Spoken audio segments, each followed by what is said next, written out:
আজকে আমি করব ড্রাগন ফল মাখা। অদ্ভুত না, কিন্তু খেতে দারুণ হবে।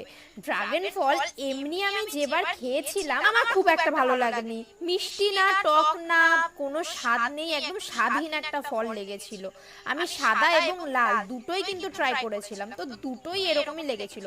তো আমি এবার ভাবলাম, যেহেতু আমি মাখা ভিডিও এত করি, তো ড্রাগন ফলটাকেও একটু মাখা যাক।